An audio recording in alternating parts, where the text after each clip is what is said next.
আমাজনের ভয়ঙ্কর গোপন রহস্য, অরণ্যের অন্তঃপ্রাঙ্গণে অজানা ভয়।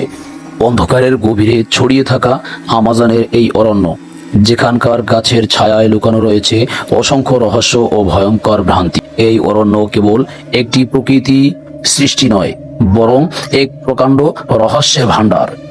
এক কাছে অজানা অন্ধকার, একদিকে ভয়ঙ্কর প্রাণী, আর অন্যদিকে অদ্ভুত ভূত প্রেতের ছায়া।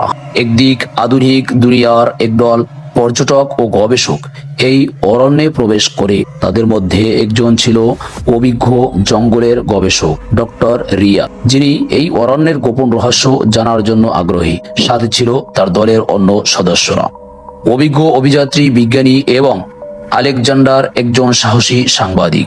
অরণ্যের গভীরতা যেমন রহস্যময়, তেমনি ভয়ঙ্কর। গাছের ডালপালা কিছুতেই খোলা থাকে না, অরণ্য যেন নিজে নিজে চলাচল করে। প্রতিদিনই নতুন কিছু অদ্ভুত ঘটনা ঘটে। অপ্রত্যাশিত গায়েব হয়ে যাওয়া প্রাণী, অজানা আওয়াজ, অন্ধকারে অদ্ভুত ছায়া ছবি।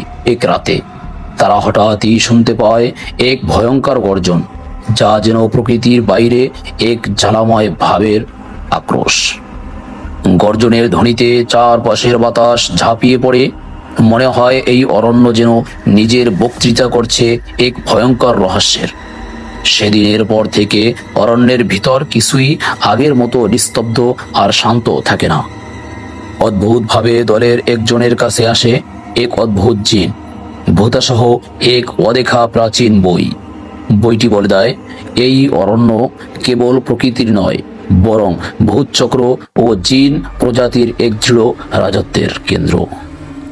এই রাজত্বের রক্ষক প্রাণীর মতো অনেক কিছু, জগদ্দল ভীতিকর ভয়ঙ্কর প্রাণী, যেমন অরণ্য দৈত্য, এক বিশাল বিশাল চেহারার ভয়ঙ্কর জন্তু, যার দেহের রং অন্ধকারা ভরা। এই দৈত্যের সৃষ্টি প্রবল ভয়ঙ্কর, যে তাকাতে দেখলে কেউ জ্বলজ্বল করে ভয়াবহ অন্ধকারে হারিয়ে যায়। এই প্রাণীটি অরণ্যেই থাকে এবং এটার আশপাশে থাকলেই কোনো মানুষের ধৈর্য টিকে না। ভূত ও জিনের রাজ্য, এই অরণ্য জিন ও ভূতের অধিকারস্থ। হয়তো আজও এরা আত্মায় বাস করে। রাতে অরণ্য যেন মিথ্যাচার, বিভ্রম এবং ভয় ধরা ভয়ানক ভূত প্রেতের উৎস। অরণ্যের সীমান্তের বাইরে থাকা দানবের মতো হাসে তারা।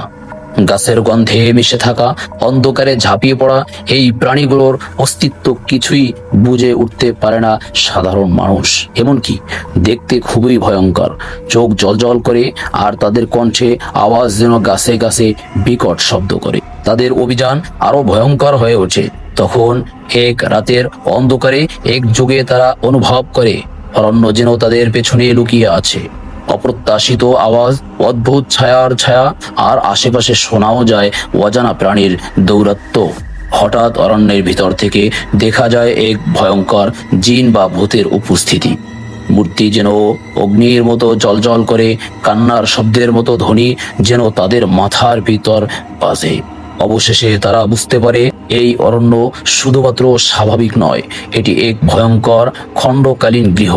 এখানে প্রাণী, ভূত, জিন আর ভয়ঙ্কর প্রেত লুকিয়ে থাকে। এই অরণ্য যে এক অজানা ভয়ঙ্কর গোপন রহস্যের কেন্দ্র। অরণ্যে প্রবেশের সবাই মনে করে তারা সম্ভবত ফিরে আসবে, কিন্তু বাস্তবে অনেকের আর ফিরে আসার সুযোগ হয় না। কেউ কেউ হয়তো চিরকাল অরণ্যের ভিতর বন্দী হয়ে যায়, সেখানে হারিয়ে যায় অশুভ শক্তির কবলে। এই অরণ্য আজও রহস্যময়, আজও ভয়ঙ্কর।